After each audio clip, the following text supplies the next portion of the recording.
It's another week. It is. Another week. Welcome back to Outside the Cinema, everyone. Your weekly source for cult movie discussion. We are your hosts. Yeah. I'm Bill. That's Chris. Say hello, Chris. Hello. Good. There you go. Yeah. We got a heavy show this week. Back to Patreon picks. These are two of Shane's picks this week. I know we've done a couple of Shane's movies already, but these both looked pretty interesting, and they actually work really well together. So Shane gets the bump this week. We got some more Patreon stuff coming up too in the future. So Shane, just so you know, we will not be doing the Three Colors trilogy, and we will not be doing the Three Mothers trilogy. Just so you know, from your list. But yeah, so yeah, the two films this week. Turn that off and then, okay, fix that. All right, two films this week. One of them just outside of our normal 10-year rule. It's a 2013 film from the Netherlands called, are you calling it Borgman or Borgman? Borgman, because it's a name. Correct, It's sir. his last name at one point. That's how I'm going with it. So the 2013, and I think that's how he said it, right? I don't remember. He only said it the one time, and I didn't catch it. But the 2013 Netherlands film Borgman. It was really hot on the film festival circuit back when it was released about a little less than 10 years ago. It was picked up for distribution in the U.S. by Alamo Drafthouse, which makes complete sense after watching it. So that's going to be interesting to talk about. And the other film, we're taking a trip way back to life in the early 60s and the late 50s with a film that I've heard about for a number of years. I had never watched it for no other reason than I don't really dive into a lot of cinema from this time period. But I'm glad that we got this in. The film is The Children's Hours, and it stars many famous faces. Well, three really famous faces. You have Hepburn, you have James Garner, and you have Shirley MacLaine. I don't know why I was forgetting her. But so the three of them front this film that was really actually quite groundbreaking at its time, but is not necessarily, I think, remembered as well as some other films. So it'll be interesting to talk about to get into it. But I'm not going to delay. I want to send a big thank you out, I think, to our good buddy Skip over at the Shawnee Film Festival. Spent my whole Saturday over there watching tons of good films, and he gave OTC Industries this, which nice. Very, very proud of. He awarded OTC Industries with the Shauna Spirit Award, which is an award that they give out every year, based on commitment to the arts, taking chances, and essentially just like doing things for the right reasons. So really honored to have had him give this to us. He made a nice little not a speech, but when he gave the award, the reason why was because we do documentaries, we do podcasts, we do narrative horror films, and we're always there to help out others when they need it, which is something I really pride myself on and always have. But thank you very much, Skip. It's very much appreciated. The award is very cool, like cool looking in terms of like it's a cool looking award. And they always have really good looking awards. But so wanted to send my heartfelt thanks out to him and Anna and everyone over at the Shawnee Film Festival. They've taken really good care of me and our stuff since we've started. They screened The Woodsman on Saturday night. It went over very well. People enjoyed it quite a lot. There's going to be a ton of opportunities to see it if you want to head out to a film festival. Head over to Facebook and look up some of the dates. I'll update them. But The Woodsman's in like something like 15 film festivals. I'm really floored by the amount of love and appreciation that it's got, and it picked up a couple more awards too. This past weekend over at, I don't remember. This is terrible. The Dark Fest. I think we won something at the Dark Fest or the After Dark Fest or something like that. Then we won 2 awards. Both of those sound like legitimate names. So yeah, no, they are legitimate names. Yeah. But we won an award there. Our lead actor John won an award there. The Witch something awards. We won one there. We won 2 at some other festival. Best cinematography. Which I like because I was one of the cinematographers on it. And I think best short or best horror short or something like that. So it's doing really well. If you're interested in if you want to see it eventually, we'll either have an online screening, or I'm sure it'll probably end up getting released through OTC to our where we the people we use with our digital distribution. So but if you want to see it live, and it's definitely... Why did that door just open?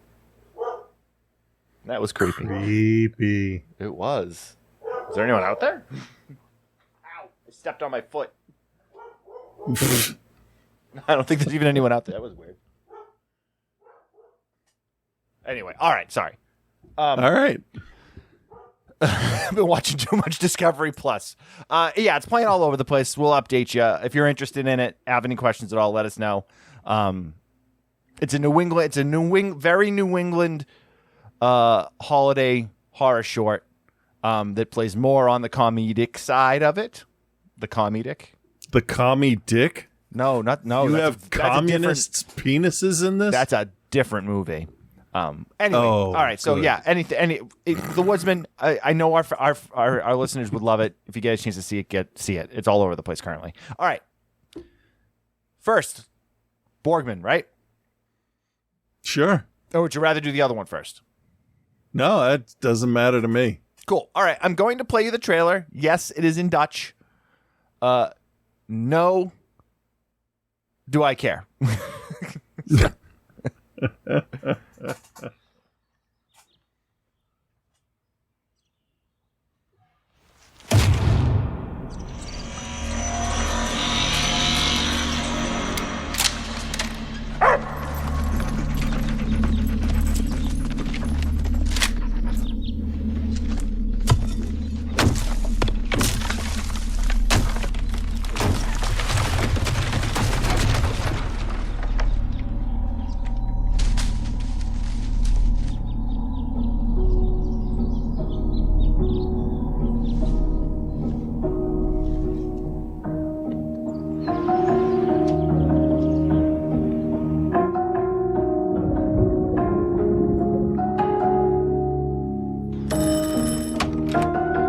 Zou ik hier misschien even een bad kunnen nemen? Dat klinkt helemaal niet goed. Goedemiddag.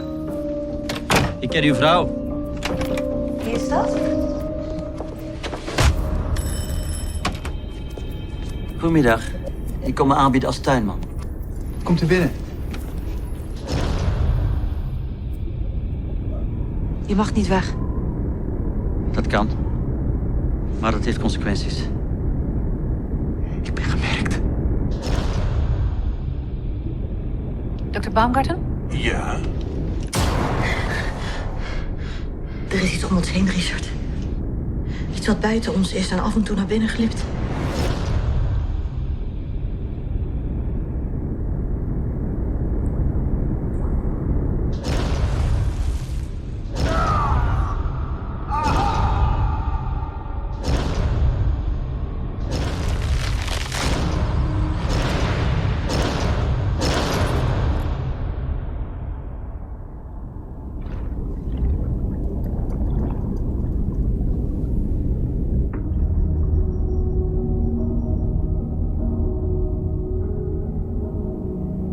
Okay, Borgman, 2013. Released in the States by Alamo Drafthouse, available to stream currently on, as you said earlier, Hulu, and also on Tubi. Starring a bunch of actors and actresses whose names I'm not going to attempt to pronounce because it will not go well. So this film was a hit at places like TIFF and Fantastic Fest when it was released. And then obviously having a company like Alamo Drafthouse on board to release it in the States definitely gave it the genre rub, as you would. The story is incredibly simple. What's going on in this movie is something different, though. The IMDb synopsis says, a vagrant enters the lives of an arrogant upper-class family, turning their lives into a psychological nightmare in the process. In its simplest terms, yes. But sure, on the surface, yeah. Yeah, but when you start to try to peel back those layers, Chris, not at all, right? No, this is a very Shrekky onion we got going on here. Shrekky onion. Explain further your Shrekkiness. Oh, well, Shrek says ogres are like onions. You keep peeling back the layers. So there you go. There you go. That's yeah.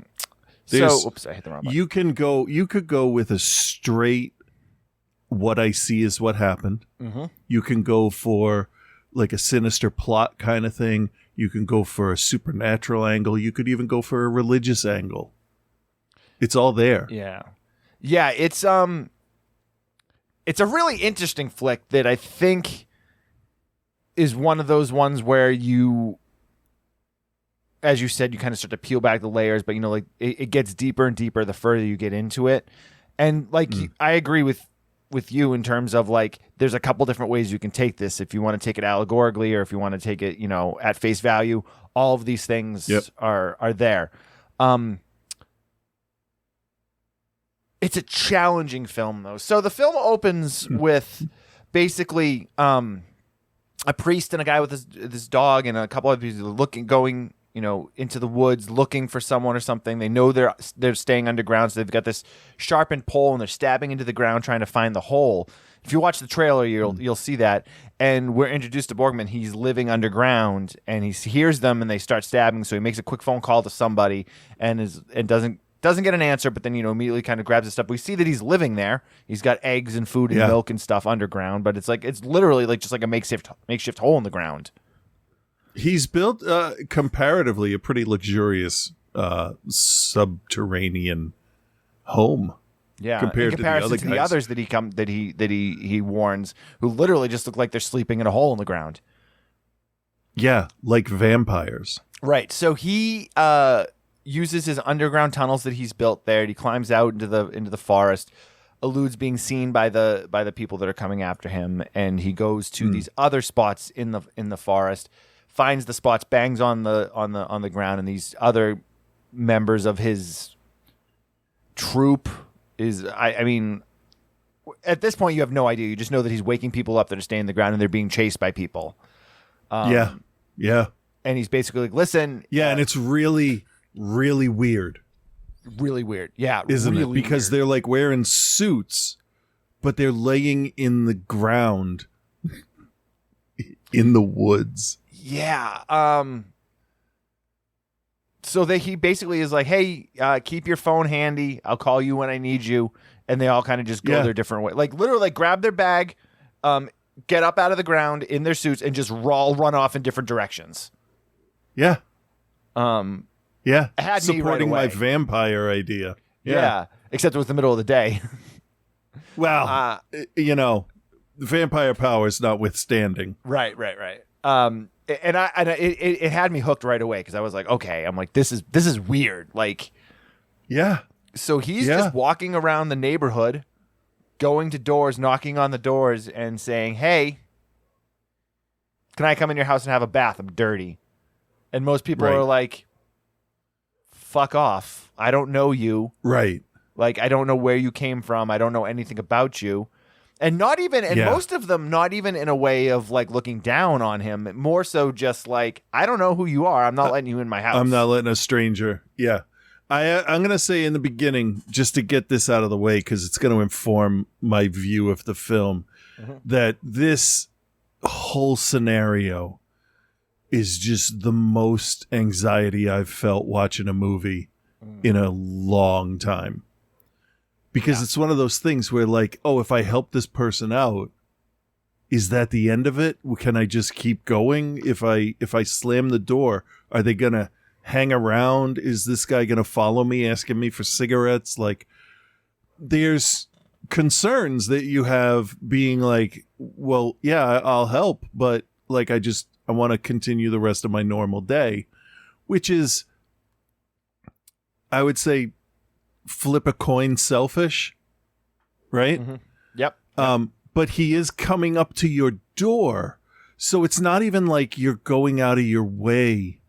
The problem has come to this house, and no matter what answer they give, you know that as the viewer, they're the target, and this is where we're staying. And the fact that it can happen, it's like a giant live action fishing scheme. In the beginning.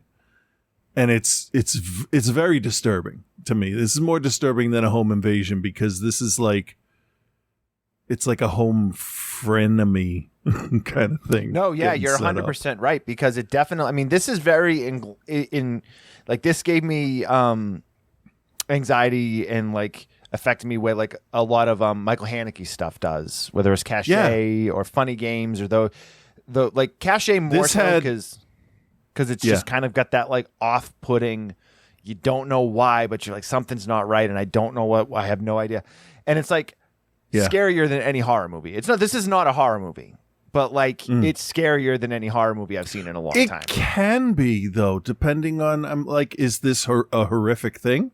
Yeah. Well, yes. I mean, it's a horror movie This in is the sense that if you perceive what's happening as horror, then yes. But when I say it's not a horror movie, we would say what, a thriller, a psychological thriller. Psychological thriller, but not, and there's not even really a lot of thriller parts to this. But when I say it's not a horror movie, I mean in sense of like, there's no masked killer, there's no like supernatural. No, but or you know, see that I'll always argue against. There doesn't have to be. Psycho. no, there doesn't doesn't. have No, you're a 100% masked right. Killer, and you don't need to argue with me about it because I agree. But I know. like, in general, what if someone says, "Oh, it's a horror Yeah. movie"? This is not what you're going to think about. Right.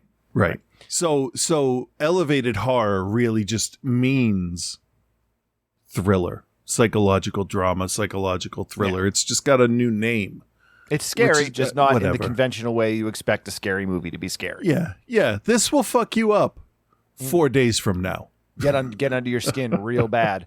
So I mean, we'll keep the review fairly benign in terms of specifics, because this is not a movie I think a lot of people have probably seen. But there isn't really necessarily a way to spoil it. But I also don't want to give a lot away, but I still feel like we can talk about its themes and stuff without giving away specifics. But either way, so in terms of the synopsis at this point, you know, he gets to a house, he knocks on the door, normal he white spies guy. the wife through the window. Yeah, but doesn't he spy the wife through the window after he's knocked the first time? Well, you know what? It really doesn't matter. No. It's while he's still in the woods. He's like scoping this one out because he got shut down by the first house he went to. So he makes up this story about knowing her, and she was a nurse, and it's just enough to give the guy pause and the woman to be like, "I've never been a nurse." Like, that should have been the end of it. You have me mistaken for someone else. Close the door. But that's not what happened. No, I mean, so he goes off and he tells the husband, he's like, "Listen, you know, this whole thing about the nurse, how she nursed him back to health and blah, blah, blah." And he's like pushing it. And he's pushing it purposely, and he pisses the guy off. And the guy has the normal, like, you know, white male aggressive response and beats Tough the guy, shit out of him. And then, you know, kind of like pushes the wife around a little bit in the process. And she knows, like, the wife knows that her husband is a hothead and frankly an asshole. Right. So he then hides out in like their like garage or their like summer house or whatever their like little thing on the property is. And at night, after the husband goes to bed or goes out, he then, you know, flashes the light to let the wife know that he's still there. She feels bad for him. She doesn't know him, like, Not at all. No, she doesn't know him at all. But she feels bad for what the husband did because he like beat the ever loving shit out of him. Like, we're talking the like on the ground, kicking him in the stomach, kicking him in the head. Like, really does a number on the guy. Seems to bounce back. Well, pretty I mean, quickly, but he wanted the guy to get off his property and not come back, and he was pretty insistent on not wanting to leave. yeah. It's a real gray area. Like, you know, you have kids. Are you worried about your kids' safety? This guy obviously is mentally ill if he can't tell the difference between people. And why would he walk up here? There's a lot of red flags on Borgman that then lead to the domestic red flags we get inside the house. It's interesting how it kind of parallels itself. Yeah, it's interesting because you see that she feels bad for him, but then you start to see the manipulation that he brings into it. The husband's also, you know, a manipulator in the situation, and we also have the kids. We have 3 kids, and we have the young nanny, and it's this whole thing. And they're a well-to-do family. We know that he's got a pretty like cushy job, but he's also kind of trying to like work the system with his job and trying to force his boss out, because there's a couple times where they talk about that. But so Boardman basically Yeah. just kind of crashes in the garage or the side house or whatever it is, and slowly kind of just chips away little things there. And as things kind of start to develop a little bit more, we learn more about the other people we've seen at the beginning, and then some other people are brought, people that were in the ground. We never actually see the priest and the guy with the rifle and the guy with the stick. We never see them again. No, they got away. Totally got away. Yeah, exactly. So, but we start to see he starts to touch base with these other people, and then these two women show up, and he's working with them for something. And then there's a situation with the doctor. Oh, it was the illness, the kid's illness, right? Yep. That they brought them into the house, got them in the house. It almost is Well, they were like the in before vampire that. They thing. they were brought into the story before that, but that's how they were brought into the house. Yes. They were brought into the story because he leaned on them when he poisoned the gardener. So yes. basically, Yes. without getting That's into when too they many were brought in. specific details. It wasn't the We kid's learn- stomach ache. Right, yeah. So we learn that there's this whole network of these people. We don't know really like where they came from, what their reasoning for doing things is. We don't know how many there is. It just seems like every time we turn around, there's some more people say, is it a cult type thing? Is it? There's a whole lot of questions that we don't really get answers for. But again, this is not a movie that's not what this movie is about. It's not about giving you, a nice wrapped package at the end of the day and you know, move on. It's definitely about getting under your skin and about seeing the deep, roots that these people have built, and then how quickly they're, and there's a lot of allegory stuff in here, we mentioned the part with the gardener. Needless to say, Borgman ends up becoming the gardener, cuts his hair and shaves, and the white husband doesn't recognize him because he's so superficial in the way Right, he because looks at how would people. you forget those eyes? You wouldn't, has but it's the very most deliberate. memorable eyes. Yeah, and it's very deliberate in that sense that like he is blind to what's going on around him, because they specifically, when they get rid of the gardener and they start to like bring new gardeners in, they purposely bring in a couple minorities and a couple other people to like have him turn away. And then he shows up and he's like, oh, well, this is a nice clean cut white guy. He rode in on a moped. He's got, guy, this is the guy. Like, they literally do the Troy and Abed chicken finger worst interview ever, where Troy shows up to the interview wearing a pharaoh helmet and just stares at the dude. Mm-hmm. That's pretty much. But what we get is how quickly he dismisses people, and that he's actually racist on top of it. So there's that. So, needless to say, they're working their way in, all the different symbolism of things. Like he's working as the gardener, so like they're tearing up the roots of the trees, and like it's so fucking like he's tearing up the roots of this family, just like he's tearing up the roots of this trees. He's turning the wife, and then one thing I thought that was really brilliant about this movie is how he kind of like works his his mojo or whatever, but it's never sexual, and the wife wants it to be sexual so badly, and he's like, no, you don't fucking get it. This is not what that's about. And the same thing with the nanny. Yeah. And in the beginning though, with the whole thing, he's not even hinting to it. He's just acting the way he acts, whether he comes off as interested or sexual or whatever. That is the wife's interpretation of it, because he's just doing what he needs to do for himself. She's in the way. She's useful until she's not. And that's what this movie is. These people are useful until they're not useful anymore. Yeah, there's just so many little things. Like, I mean, I read some reviews on it because it's a super interesting flick, and a lot of people talked about the good versus evil aspect of this, and sometimes the people that bring your comeuppance aren't always the good guys. And, whether this family's evil or not is another story. They're definitely flawed. There's no doubt there. The parents are, I mean, the kids have time to change. Right. And same thing with the young nanny that they have, because she's probably only like in her early 20s too. Right. But they definitely like hammer home, that these people aren't perfect, and these people are going to take from them what they can, whether it's in their own personal interest or like a general interest of this whole like group or whatever. it's really, the whole thing is very, very interesting. And I don't think I want to get too much more into the specifics of the story. More, let's just get into kind of like our reaction. So, Chris, you obviously said that this affected you pretty deeply. What were you kind of like? There's a few things that I'm afraid of. One is thalassophobia, which is the fear of deep, dark, murky water and what's in it. And then I don't like any animals bigger than me, so I don't go in the ocean pretty much at all. Problem solved. However, there are motherfuckers out there walking around that can knock on my door, and that is much more believable to get sucked into somebody else's bullshit when you were just minding your own business. If you want to help somebody, you go ahead and you help them, but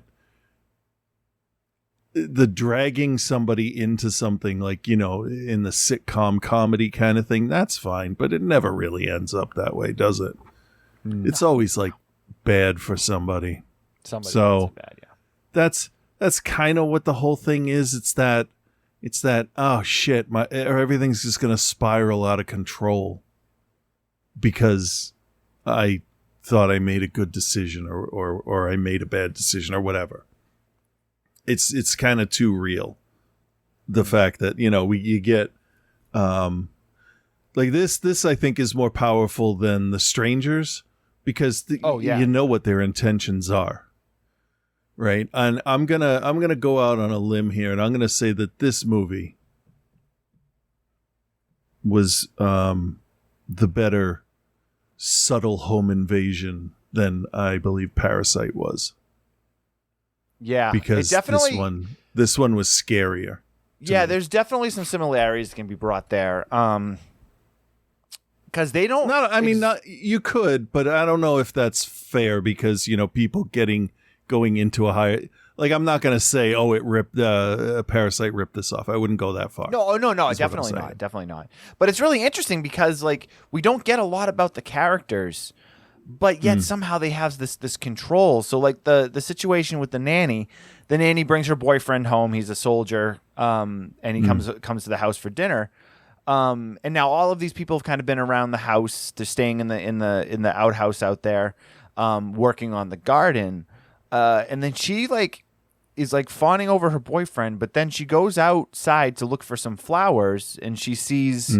I think the character was Pascal, in the house, and he notions to her and says a couple things, and she asks him some questions, and she's like, oh, well, come into the thing, and then she just comes back, and all of a sudden hates the boyfriend, basically is just leave me the fuck alone, and it's in such a quick turn and manner that it's so interesting when you start to see the little teeny things that they do. You see the scars on everyone's back, and there's the point where the husband gets marked with the X, and these little things that I think is the stuff that makes this movie succeed, because you're not given black and white answers, but you're given a handful of clues for other things. The scars is a particularly important part of it. I think it's never explained. We're just let to figure it out. Yeah, no, make up your own thing. Is that incision done on the children when these let's go with the religious supernatural angle. Are they taking their souls, and that's why the adults don't have this happen to them? Because when you're married, you pledge yourself to each other, and they say horrible things happen to a person's soul when they go to war. So is that why those people maybe didn't make it out? And the younger ones did because of innocence and what they carry with them. Who knows? Right. They could have planted a tracking more chip members in of their them. cult. It could be as simple as that. It could. I mean, it literally could be them brainwashing them into saying, "I'm taking something out of you that doesn't belong," and it's just an incision that's stitched back up. It could be nothing. Yeah, but also we can't ignore the imagery of Borgman crouched naked on top of the wife while they're sleeping, which is straight out of Fuseli's The Nightmare, with the demon on top of the woman that gives her night. It's supposed to be a nightmare. He appears to possess the ability to affect her dreams, which then affects her perception of reality with her husband. Was that clear? Yes. I don't know. Yeah. No. It Okay. It absolutely was. It absolutely was. Because something, there's something supernatural. I mean, you could say that it's how she feels, like he's weighing on her, being there, whatever. It could be symbolic, but I mean, he does run at one point, so I don't know. Yeah. This is a long philosophical argument, I think. Yeah, and as you know, as I was watching it, the only things that I weren't buying into was how quickly they she just basically was wrapped around Borgman's finger really quickly and easily. But I think a lot of that also is probably playing into that fact of the fact that her and her husband aren't really in love anymore, as much as he tries to buy her affections with jewelry and stuff. She's just looking for something else, so she just grasps onto the first thing that she can. By feeling like she was in control of the situation, by oh yeah, I'm going to help this poor man who needs a bath. He needs my help. Right. When he's playing her the whole time. Right, because he's giving her the idea that he can represent physical closeness or intimacy. Even just sitting with your arm around somebody can be enough sometimes if you've been starved for that. Because he never alludes to any kind of sexual intimacy, but more he'll see her for who she is instead of a mother, I guess. Her just being there. They're in a rut, basically. The whole family is in a rut. Yeah, and I agree. Here comes Borgman to spice things up. Spice it up. All right, let's grade. Sorry, I didn't realize that was so loud. All right, Chris, final thoughts. Do you recommend, what is your grade for Borgman? All right. So final thoughts. My final thoughts on this are, clearly, I think this cements it in my brain that the hack and slash horror stuff is fun, but that's not what stimulates me anymore as a viewer. This kind of thing, this shares a lot with Dogtooth, I believe. Yes, very much. The same uncomfortable feeling, the same idyllic setting that's just fucked with, I think, is the best the best way to put that without saying. Dogtooth is a very I'll say rewarding, but also uncomfortable film to watch. Rewarding as in, hey, I made it through that and I'm still normal.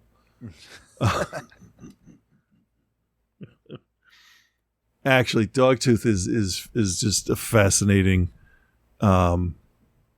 study on how not to raise children, I guess. Dogtooth just hurts my soul. It does, and I can't wait to see what that guy does next. Oh, he makes such weird stuff. So, yeah, I'm going to recommend this. But if you have a problem with people knocking on your door, maybe watch it at work so it doesn't affect you at home. I don't know. I'm going to give it an A- because this thing was just creepy throughout. And whether or not they're ghosts, demons, vampires, creatures from an oil painting from the 1700s, or just a dude that lives in a hole down by the river, it's creepy regardless. Okay. Period. Yeah, it's not an easy watch, first and foremost. Your normal everyday movie fan that doesn't, want to watch anything that's deeper than a Marvel movie will say, this is artsy bullshit. Yeah.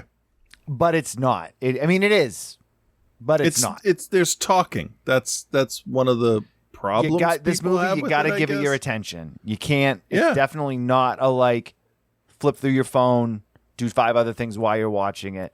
But to its credit, it demands your attention when you're watching it. There wasn't really any point for this that I was like, oh, I need to do something else or whatever. I was dialed in watching it. Yeah. So I'm gonna recommend it if you can hang with slow burn. Got to use your noggin to watch it, and which I would think is just about all of our listeners. I would think if you're listening to the show now, in 2022, that's you are. This is what you're looking for. This is the type of movie that you're looking for us to tell you to watch, and I'm telling you to watch it. I am definitely recommending it. It is definitely a get under your skin, continue think about it after watching it type film too. It didn't, I don't think, freak me out as much as it freaked you out, but I completely understand why it would.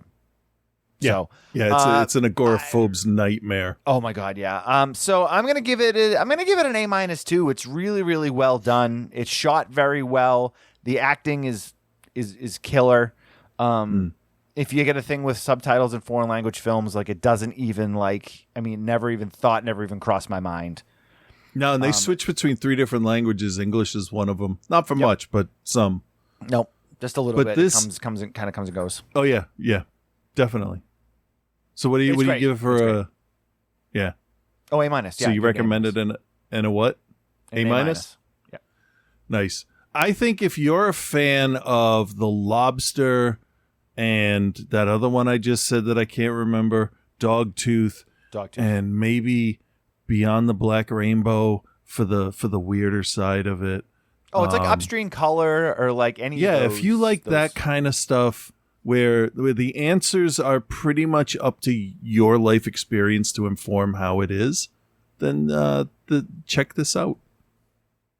Agreed. Yeah, I like that. I could probably pull 6 movies to say if you like these, you'll like this. Yeah, and that's not an easy thing to do, especially with the movies that we're pulling out, recommending to go that goes along with no it. Kidding. Yeah. Okay, next up, we're going back 61 years for a film called The Children's Hour, starring some real heavy hitters. Here is a trailer.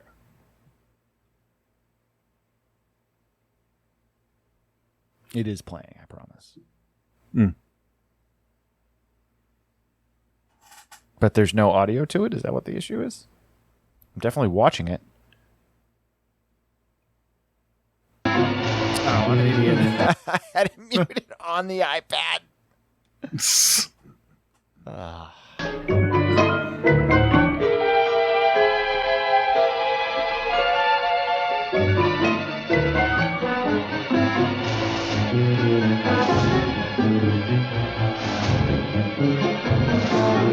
when we're getting on our feet, you're ready to let it all go to hell.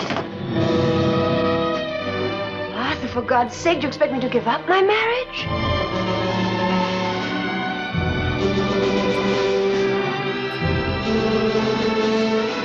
This is our lives you're playing with.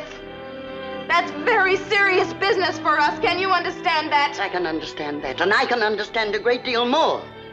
You've been playing with a lot of children's lives. That's why I had to stop you. I know how serious this is for you, how serious it is for all of us. I don't think you do know. You came here to find out if I made the charge. I made it. I don't want you in this house.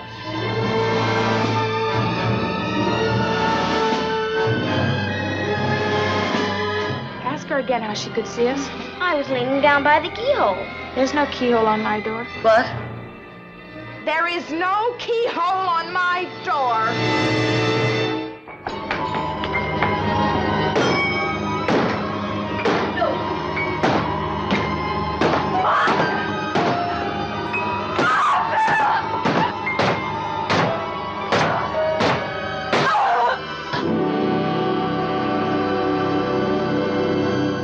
All right, 1961, The Children's Hour, starring Audrey Hepburn, Shirley MacLaine, James Garner, Miriam Hopkins, Faye Batener, Karen Balkin, and more.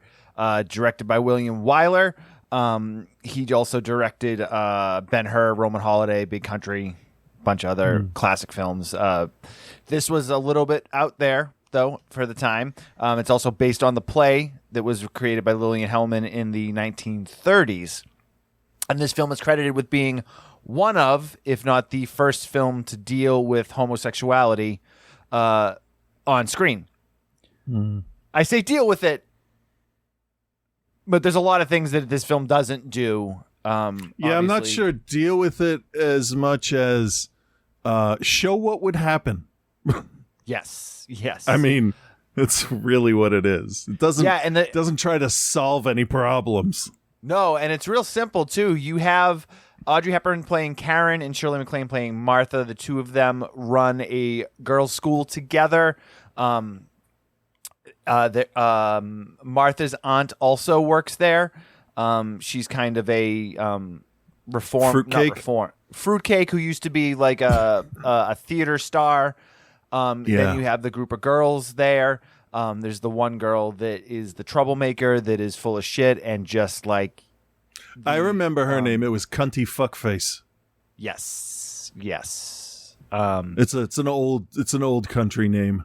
Her character's name was actually Mary Tilford, but if you want to each his own. Fuckface. Yeah. She's the terrible kid that lies about everything, is getting in trouble, doesn't listen, the whole thing. She's like a shitty peppermint patty. Yeah. So, fuck that kid. You done? You done? In the list of villains in movies, it's Mrs. Carmody from The Mist, then fuckface over here in this movie. Mary Tillman. So kid's the worst. So the two of them run this school together. Mary is a troublemaker. She lies about everything. She loves her grandmother and wants her grandmother to love her back more than anything. So basically, Audrey Hepburn, has to punish her for things at school. She lies about things she doesn't need to lie about. Something as simple as her grandmother's coming to visit, and she finds flowers in the trash, and she takes the flowers out of the trash and brings them into the grandmother, and is like, she's like, where did you get these? She's like, I picked them for you. And then Audrey Hepburn comes in and is like, where did you get those flowers? And she's like, I picked them. And she's like, so they're not the ones that were out in the trash out there. And she's like, no, I went down to the river and picked them. And then and the subtext of that scene, by the way, was, really, fuckface? That's what Audrey Hepburn wanted to say. And she gives her the opportunity to basically just be like, hey, listen, you don't need to lie about that. It's stupid to lie about it. Don't worry about it. It's not a big deal. But she doubles down and is like, nope, I picked them. Yep. Out of the down trash. By the river. Yes. Yeah. But so that sets her character, very much in terms of what this character is. She's going to be the terrible kid that is basically spoiled rotten by her grandmother and gets her way with whatever she wants. So we have this is a young Ted Cruz. I know, right? So we have Audrey's Karen, who is engaged to James Garner, Dr. Joe Carden's character. They've been engaged for a number of years. They've been putting off their wedding because they wanted to get the school set. So Martha and Karen have run the school together, and then James Garner is the boyfriend of Karen, and they decide that they're going to get married, and they're going to get married after school gets out for the year, and so Karen is excited. She comes back. She tells Martha. Martha is basically like, we've been trying to get the school off the ground, and now you just want to throw it away. And she's like, what are you talking about? I'm not going to throw anything away. She's like, I'm going to get married. She's like, yeah, but then basically insinuating that once she gets married, she's just going to get pregnant and not work anymore and just stay home. Yeah. Remember, this is 1961. Yeah. I did have a few issues. I could tell this was a play before I looked it up and saw it was a play because of the way some of the scenes start. They just they feel like a stage play. Yeah. And the dialogue almost the arguments felt stilted in the first two or three lines.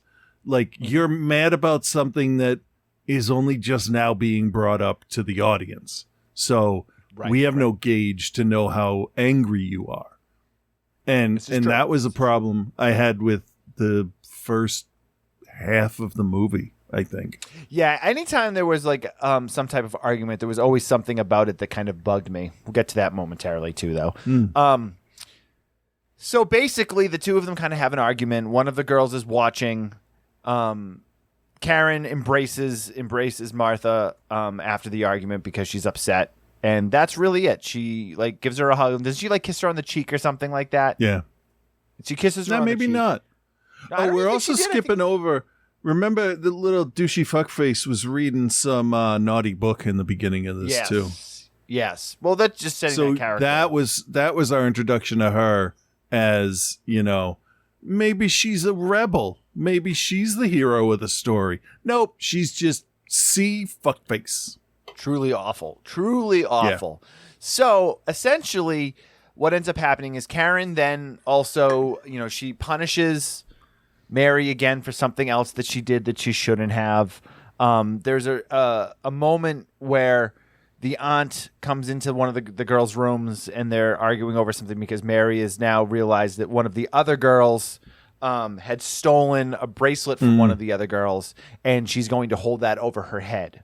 She defends her when the lady's basically, oh, isn't that so and so's lost bracelet? She's like, oh no, that's Rosalie's bracelet. That's her bracelet. Yeah, but she knows, and she's like, well, I can exploit this later on. Oh yeah, that's prime against her. Bully maneuvering right there, perfect, isn't it? Yeah, perfect. Bully. I did a favor for you, so now you owe me for the favor you didn't ask me to do. Right. So Mary decides that she's going to run away from the school, and she gets a cab with the money that Rosalie gave her. So because basically she went in to tell Rosalie, you need to give me $2, and she's like, I don't have $2. She's like, no, you do. I saw it. You have $2.75. You have $2.75 in the top drawer under you, and it's like, what? How the fuck do you know that? Come on, other girl, figure this shit out. Right.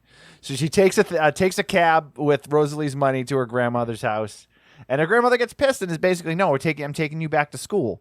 But she doesn't want to go back because she's a troublemaker, and Karen won't take her bullshit anymore. She's just like, no, like she moved her to a different room away from the kids that she was having problems with, and this is like this girl's having classic temper tantrum, spoiled rotten, like I get what I want, and when I don't get what I want, I make it a problem for everybody else. Literally the anti-Batman. Like, if her parents are dead, she's the worst orphan living with her grandmother. Yep. Awful. So the grandmother's bringing her back, and she's trying to find a way so that she doesn't have to go back. So she pulls out this story that Rosalie told her about. Basically, there's something weird and unnatural about the relationship between Karen and Martha. And there's something, and there's just, there's something going on between them. And the grandmother at first is like, shut up. I don't want to hear it. Like, she's like, you're full of shit. I'm like, because like you can tell that the grandmother knows that Mary's not exactly probably the like nice kid that she pretends to be. But then she pulls out some stuff about this and uses words that she wouldn't use on her own. And basically is like, this can't be true. This can't be true.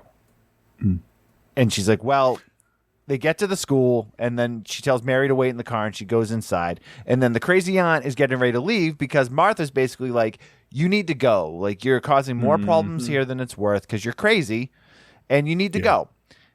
So when the grandmother comes in and the aunt's there, the other two women are currently teaching classes because, again, it's a day school. It's a sleepover school for girls, so they're teaching.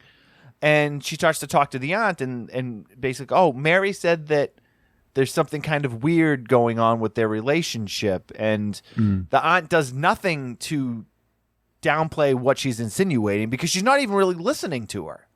No, and she's a huge twat, too. Yeah, I mean, she's awful, too, but like she's not even paying attention to what this woman's saying to her. Everyone in this movie is selfish. They're all selfish. Oh, yeah.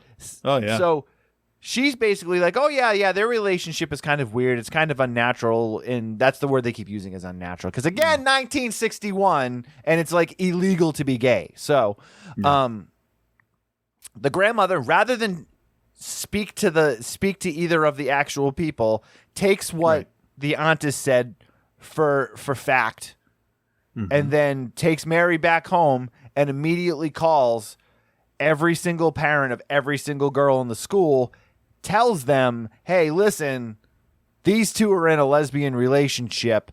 You need to get your children out of there because they're going to catch gay. Yeah. Or get molested. I'm not sure. Or whatever. Again, 1961. They can't catch that. They just think they'll eat them. Who knows? They might catch a social disease. I don't know. Yeah. And basically all the parents come and clear the kids out of the school, and Martha and Karen have no idea what's going on. And they're all fucking cowards that don't answer the question. Yeah, because they were like, listen, like, if you're taking the girls home, like, can you tell us why? And they just won't even speak to them. No. And they have no idea what's going on won't even because look at them.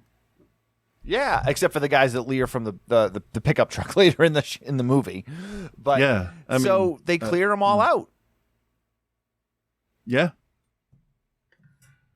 Now, this is where the movie kind of gets the main story. They kind of trying to figure out what's going on. About an hour into it, too. No, it wasn't that far. It was like a half hour, because one of the fathers eventually tells Karen, Amelia Tilford told us that you know about the relationship that you guys are in, and like we see it from inside. We see it from Martha watching as the guy's telling Karen what's going on, and you can tell that she's like really confused.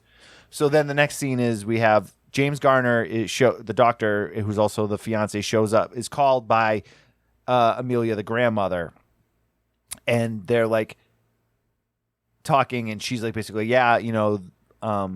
the relationship between the two of them, and Garner's like, I don't know what you're talking about. You're crazy. Yeah. Like none of this is real. Like what are you talking about?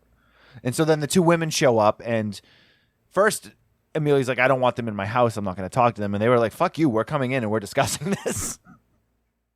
And this is where my first kind of issue with the way things went, because I didn't feel like Martha and Karen really did themselves any favors, because they were weak. It took them 10-15 minutes into the scene to even deny it. Like, that was the thing that bugged me. I was like, the first thing I would have walked in, if that was me, I would have walked in and be like, it's not true. First and foremost, whatever you're being told is a lie. This is not true. Because I actually timed it, because I was sitting there, I'm like, why are they not denying this? And then I was like, well, maybe it's true. Yeah. Which is, again, I mean, in 2022 times, like, you don't care. But in 1961, this is a big deal. But it takes them almost 10 minutes to deny it. Yeah. Yeah. And it can't be from shock, really, because they had to drive over there, and it's not a short drive. It's long enough for some fuckface little kid to make up some lesbian dear Playboy story. So there you go. Right. So, needless to think, without going in and out of all the ins and outs of it, basically, like, they question the girls. They stick to their guns. Mary is using the bracelet thing over the other girl's head. I think that was Rosalie. They were using that over her head to basically be like, you're going to get in trouble for stealing this bracelet. And it puts a lot of things into context in terms of like what lie. And the whole thing is like what a lie can do to somebody's life. So as I'm watching this, I'm just like, I'm like, this is cancel culture. I'm like, this is the Salem witch trial. This is all of these things, and it just goes to show that in the 62 years or 61 years since this movie was made, nothing has changed. Nothing is different, because they take these girls' words over these established, teachers that have been doing this for, at least a couple years at that point. And what seemed like they were the school was well attended, well regarded. Most of the girls liked them. It wasn't like a situation where like everybody there was miserable. It was just the one girl that was like, they don't like me. So it is I'm gonna quite ruin interesting. Their fucking lives. Yeah. Yeah. It's really interesting to see that they will trust one or two girls' words, but none of the other people. Right. And especially where. I was just going to say, especially where when they get Mary and Mary starts to trip over her lies and they basically disprove Mary. Mary then puts it on Rosalie and is like, well, Rosalie told me. And then Rosalie comes in, and at first she's like, I never said any of those things. She's like, that's not what happened. And then in a part that really, really fucking bothered me, that they allow Mary to be in the room and basically get on the couch and be like face to face with Rosalie and be like, you told me that, didn't you? It happened the day the bracelet disappeared. And I'm like, why are they not fucking separating these two? Because so nobody obvious. knows how to act around a fucking kid in this movie. Yeah. I mean, Jesus Christ. Ralph Wiggum said that two people were in a closet making babies and they saw a baby. Like, come on. What the fuck? Smarten up. So Don't true, believe though, man. everything So your true. kid tells you. You know, there's maybe one time I can think of in the Monster Squad when the kid says there's a monster in my closet and there fucking is, and the parent doesn't pay attention, right? Kid didn't get hurt, so no harm, no foul. But Jesus Christ, you're going to ruin people's lives because of a goddamn rumor? This movie pissed me off so much. Oh, pissed me. But I mean, that's the whole point, though. But like, what I found really fucking fascinating about this movie was not so much the movie itself, but just how little in the 62 years since this movie was made, how little our fucking culture has changed. Because you can equate this to so many different things of like, you know, people being accused of things. You know, I had mentioned cancel culture, but it's like, you know, one internet rumor starts and all of a sudden somebody's career and their life is over based on what somebody said, whether it's true or not. Yeah, that's consequences weaponized. Yeah, you know, it's exactly what it is. And these two women become pariahs. They basically do what, you know, what seems like the right thing for them to do is they're going to sue. They're going to sue this woman and for a libel case. And they did a really poor job of showing the passage of time because I didn't realize that like they fast forward like a number of months or whatever. Yeah. And the only reason that we even know that is because they specifically talk about the court case. But like they make the like outside, like just because like the school's closed, apparently they no longer take care of the house. So easily missed if you're not paying attention. But so the aunt ends up coming back and we find out that the aunt was out doing like a tour of like theaters or whatever. And they not sequestered, subpoenaed her to come in and testify for the two of them and to clear this. Basically would have cleared the whole thing up, but she was too busy and she was on tour at the theaters and she didn't have time to come back and then couldn't understand why they were so mad at her and basically were like, I hate you. I don't want you to be part of my life anymore. And she couldn't understand it. Like, she could understand. She just didn't care. Part of me thinks that she was they didn't know what dementia was and they just let her leave and she just wandered around for a while and came back. Maybe. I don't know. I don't know. I don't trust that she actually has an acting career. I don't know. It seemed pretty bizarre either way. Yeah. But so like they basically just, you weren't there for us. And then I'm sitting there screaming at the TV as I'm watching it. And I would be like, just tell her to get the fuck out and be like, I don't ever want to fucking see you again. Yeah. It was so frustrating, but it was meant to be frustrating. That was the thing. But I think the thing that frustrated me the most about it was the fact that it's years later and it's no different now. Yeah.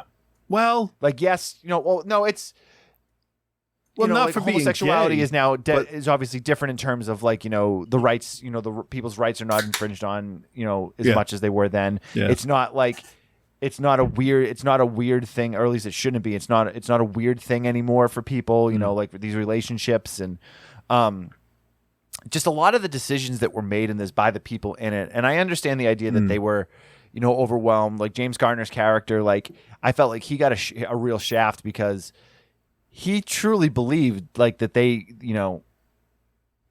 none of this happened. And he keeps telling Audrey Hepburn that, but he asks her, he's like, and I completely understand why he did. And he's like, listen, he's like, it's not true, right? And she's like, no, it's not true. And he's like, I never believed that it was, but I had to ask. And like, then she basically like is like, yeah, but now I think that you do think that it's true. So now I'm going to just send you packing, even though you're the only person that stood by me the entire time. That whole conversation was fucking stupid. Yep. The whole thing. That was not a reason for her or him to kick him out or leave. It was just dumb. Because first, you can't say, I believe you, and then say, yeah, but did you do it? Because then I don't believe you. I want you to tell me what I want to hear. And I can understand her getting mad about that, but that's easily explained as all I've heard are these people saying this about you, and I want to hear it from you to clear it all out of my head. Or something. Yeah. Just something to explain it a little bit more. And then their whole decision about, we'll go if you want to. I honestly stopped listening at that point because I'm like, why the fuck is she kicking out the one supporter she had on her side? And he sold his house, and he's like, we're gonna leave here. He's like, we're gonna bring Martha with us too. The three of us are gonna leave. We're gonna start anew. Like, this guy uprooted his life to help them. Ruined lost his life. job. Yeah, lost his job as a doctor because of them. And like, I'm like, and you're gonna just send him packing like that? Like, that's fucking he bullshit. lost his job because he wouldn't say anything against it. He just he wouldn't come out against their relationship, which they didn't have. So even though there was no proof that there ever was a relationship. Even though the only proof they had was that 2 10-year-old girls said that they thought they saw them kissing, and there was some weird sounds. Even though they were both caught in lies number of times. It's the Salem witch trials, dude. It's the same exact thing. I would have loved to have seen a deleted scene where they're fucking around, and Audrey Hepburn just turns to the old lady and goes, "You want me to just suck his dick in front of you?" Because that would have been funny to see her say that. 1961.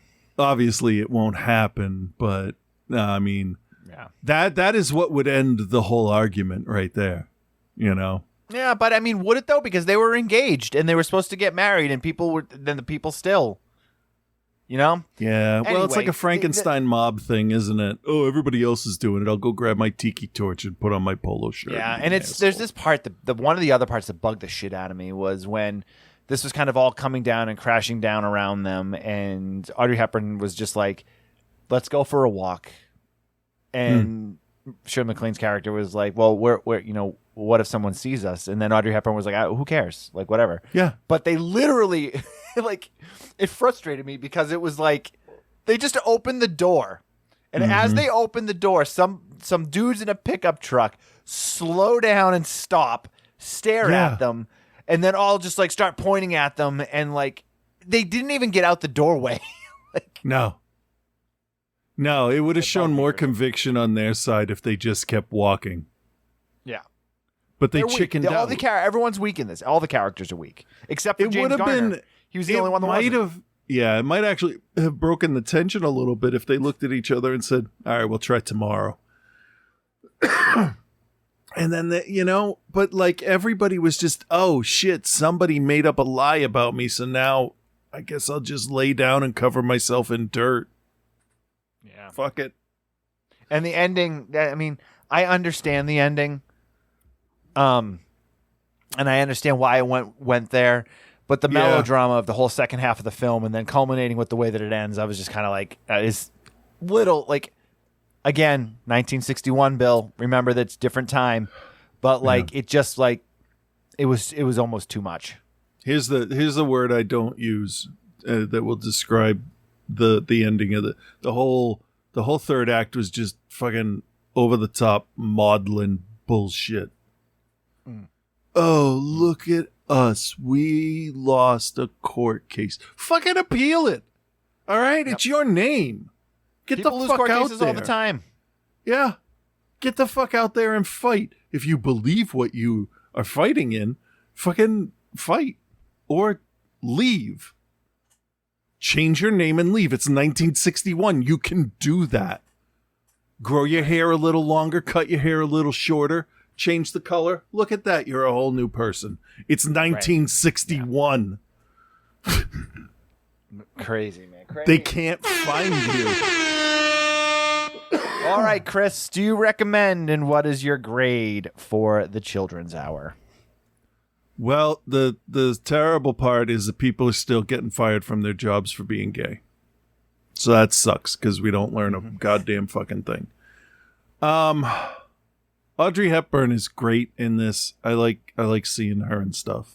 I don't watch a lot of her things, but I totally understand why the world was fascinated with her. I mean, look at her. And then she starts acting. She's fantastic. Shirley MacLaine was a lot cuter than I thought she was when she was younger. Little like she reminded me a little bit of like Renee Zellweger, the way her face looked. I find it interesting to see people when they're younger, watching really old movies. Oh yeah, for sure. So I don't know what my point was there, but I don't know if I can recommend it because it's so out of step with how it would be reacted to today. Mm-hmm. Which makes it more frustrating. Which is good because like you're not going to get the groundswell of support from people in the neighborhood to defend these teachers. Unlike today, where, you know, a woman gets fired for sharing a way to get banned books from schools, and it's like, you know, the whole internet jumps on, and it's like, why the fuck can't kids read books? Fuck off, school departments. Anyway, so this is gonna go south, so I'm gonna end it. I don't think I can recommend it, but I'm gonna give it a B+. Okay. I think that's the best I can do. It's dangerously out of time. Yeah. I agree with it with you in a number of senses of it being out of time, but I am going to recommend it because it's really interesting to look and realize that, you know, things haven't really changed that much. It's just in the way that it's presented. This is a frustrating film based on, you know, reactions. But I will say that the performances in this from everybody are all excellent. Everybody is great in this. Yeah. Right down to the little girl who's just like plays the most like spoiled piece of trash you've ever seen. Oh, what a twat. Ugh. Yeah, it's just terrible. Like, so good though. And James Garner as like the sympathetic doctor that's trying to help them out.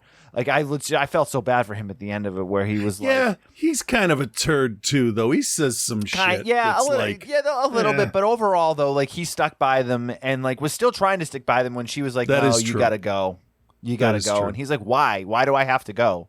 I've been here this whole time. I believe you."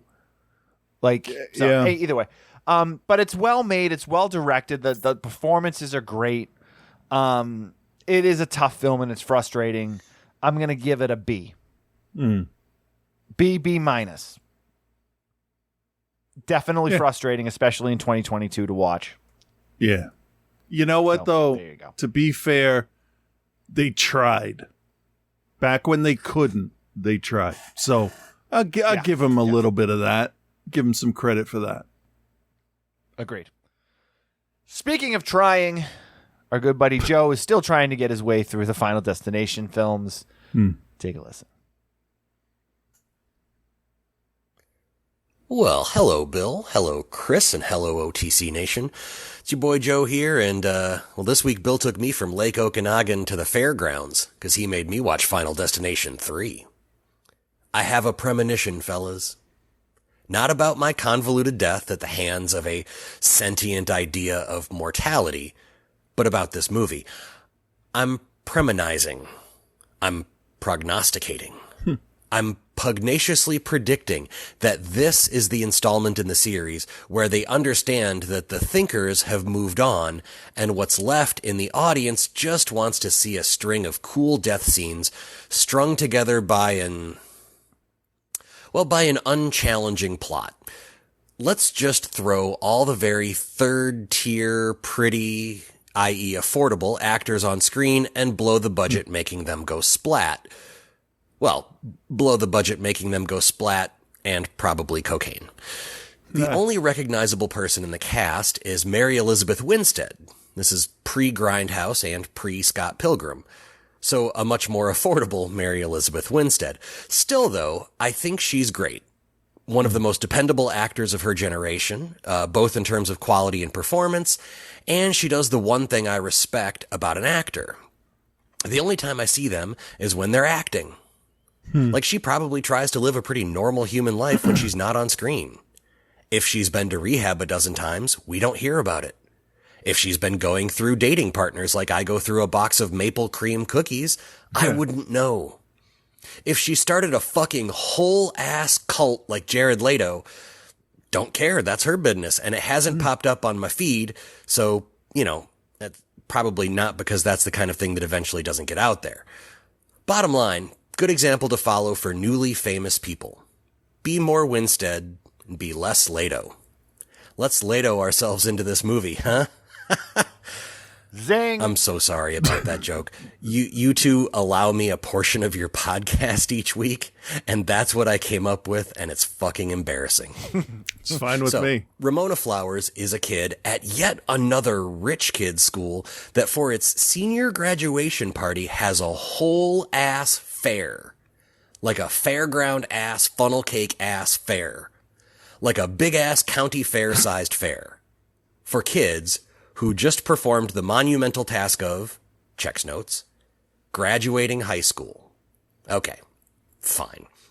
So Ramona and a gaggle of kids that I wouldn't hang out with if I had a history-making case of the clap and they had the only vial of penicillin in the fucking state are at the fair, and they're about to ride the Cedar Point-sized roller coaster that is at their very understated graduation party. Like full-sized amusement park class roller coaster at a graduate. I'm sorry, I'm getting way too angry about that. Gonna guess something anyway, happens with the roller coaster. And honestly, it's pretty intense. It's as good as the highway scene from part 2. The roller coaster failure is inherently scary. Yada, yada, yada. Same story, different death fodder. The first to go are the 2 Valley Girl style girls, even though this is definitely based on the weather, definitely not like Southern California. Literally, the only thing established about these 2 characters is that they only wear thongs. That's it.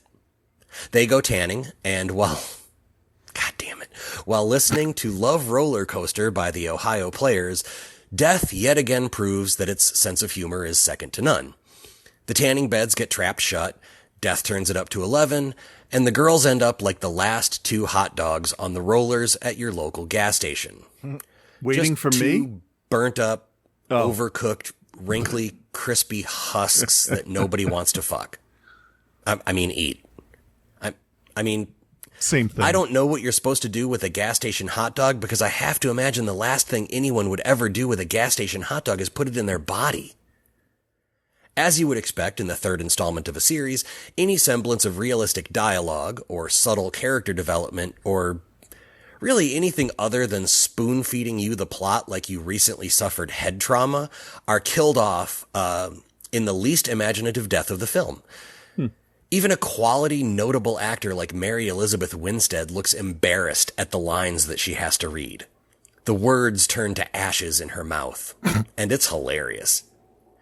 Next to go is the wacky guy who's doing like his best impression of Ducky from Pretty in Pink, but if he grew up idolizing Benny Hill. An out of control truck smashes into the car behind him, sending the engine flying out of the grill, and the fan from the engine just absolutely just turns the back of his head into hamburger. It's about as realistic as me winning an Ironman marathon, but it's fun. Next up is the Jock, and I cannot accurately describe this scene for you or make fun of it with enough zazz to do it justice. If you're never going to watch this movie, do yourself a favor and at least watch just this scene. It starts at about 50 minutes in. They're in the gym of the local football team, and it is something. Long story short, he gets his head crushed. The goth kids work at a home improvement store that they adorably tried to make not look like a Lowe's, but spoiler alert, it's a Lowe's. The goth girl gets knocked back into a nail gun that blasts her in the back of the head like, I don't know, a couple dozen times. As someone who has used a nail gun many, many times, I assure you that this will not happen to you. Your worst case scenario, you're going to get 1 nail. The goth boy gets crushed by a cherry picker during a big chaotic scene at yet another fair. And then we abruptly, awkwardly transition to the 6 months later bit, and they do, as they do in all these movies, and death, wraps things up real quick at the end. And so will I. Here's the thing. The good. The deaths were pretty cool.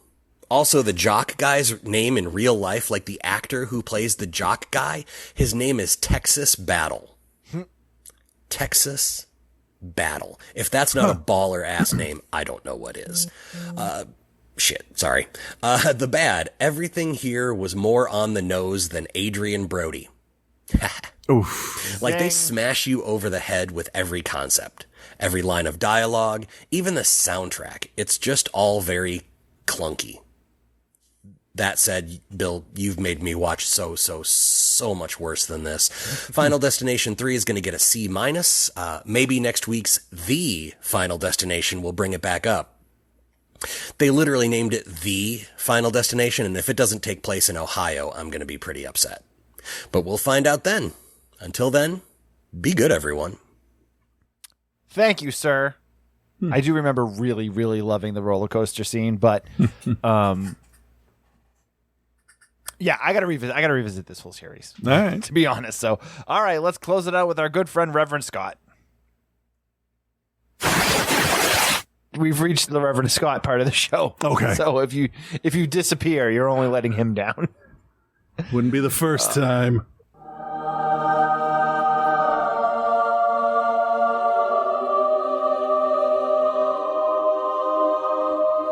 What? Yeah. Holy shit. Yeah. With Reverend Scott. You know what? I haven't pooped since I last talked to you. Me either.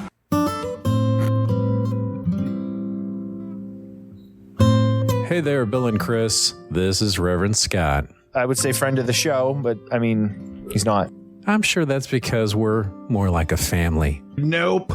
And continuing with the confusing nature of my segments lately, I'm coming to you from the distant past for a show 2 weeks in the future.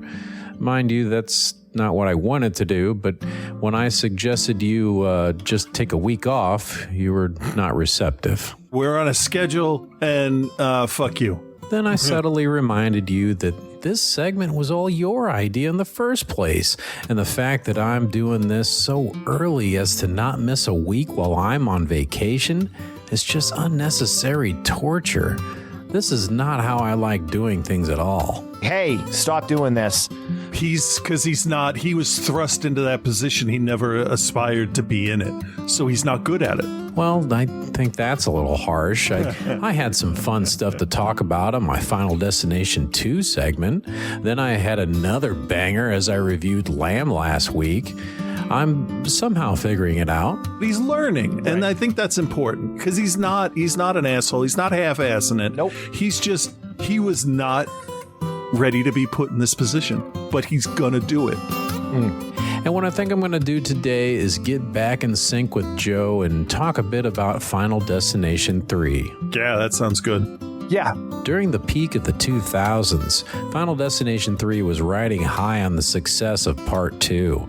It ended up surpassing both previous entries at the box office as well. But does it deserve that? Well, if you ask me, this is no Final Destination 2. But what is? I remember leaving the theater in 2006 thinking, I wasn't really impressed. But as I think back about that film, I've softened on it a bit. I still might not say... It's great. It's awesome. It's awesome. However, when you see a group of people about to get on a roller coaster in a Final Destination film, I will say... Oh shit, these people are fucked. I would say this is one of the opening scenarios that most often goes through my head in real life when getting on an actual roller coaster. A complete catastrophic failure resulting in the horrific death of all those involved. Oh, shit. And while I didn't really talk about it in the last 2 reviews, premonitions are a big part of the lore in Final Destination. Part 3 is a cool way of doing it, where she's looking at things in the photographs that she took before that roller coaster ride would have happened, and she's seeing who and how someone might die later. But of course, there's always some question as to if they're looking at the right thing or not, and it usually leads to them finding out that they're wrong as someone dies horrifically. And it's not until the infamous tanning bed scene where Ashley and Ashlyn are trapped and burnt alive that our hero Wendy is truly thinking, oh shit, like this is for real. Not since the bathtub strangulation scene in part 1 have I squirmed that much at a death scene. And while several of the other deaths kind of pale in comparison, like the nail gun to the face or having a heavy box of fireworks dropped on you, 2 deaths kind of stood out to me in part 3. First was the workout equipment scene with Lewis. You're just sure that giant blade above him is going to kill him, only to have the tension build to the blade actually falling, but it cutting the cables of the workout machine he's on, leading to the weights swinging together and smashing his head like a watermelon. But the death that really stole the show for me was in the most unlikely location, a fast food drive-thru. Wendy and Kevin determined that Frankie is in trouble. Sure enough, a large truck runs down the hill behind them out of control as they sit in line right behind Frankie in their car. The truck smashes into their car right as they get out, and the engine of their car jets forward out of the engine bay, causing the mechanical fan on the motor to embed itself right into Frankie's skull in front of it. I tell you what, there's some wacky deaths in these movies, and that one definitely left me thinking, oh shit, that's a new take. At the end of the movie, there's another premonition on a subway car, and it cuts the credits with you not knowing if they survive or not. Maybe that uncertainty is part of the reason I left the theater with a bad taste in my mouth. Oh, people don't like that. But had you asked me my grade back in 2006, I would probably said something like a C-. But now that I think more about it, I think I'd probably give it a C+, bordering on a B-. It's creative most of the time and has several memorable scenes, some of the most memorable in the series, to be honest. But it's definitely not as creative or fun as part 2. Definitely not as fun. Okay, that's enough Final Destination for this week. I definitely have some choice words about not part 4, The Final Destination, for next week. That's a really good idea. That's really smart. Yeah. I'm very impressed with what he's been doing. But make sure you tune in to Outside the Cinema next time for that, as well as Bill has his own Final Destination style premonition, and Chris doesn't believe him, but he also doesn't want to risk not believing him. What the fuck is happening? Okay. Then Bill starts to get paranoid about his premonition, thinking a frisbee is an alien coming to kill him. Classic saucer shape. Classic UFO. But finally, Bill comes to peace with death stalking him and gets a little cocky. Mel's burning something in the kitchen. You hear the fire alarm? Hang on. I'm going to shut the door. Hold on. My house is on fire. I'm just going to shut this door. All that and so much more that gets set on fire. But until then, peace and love, guys.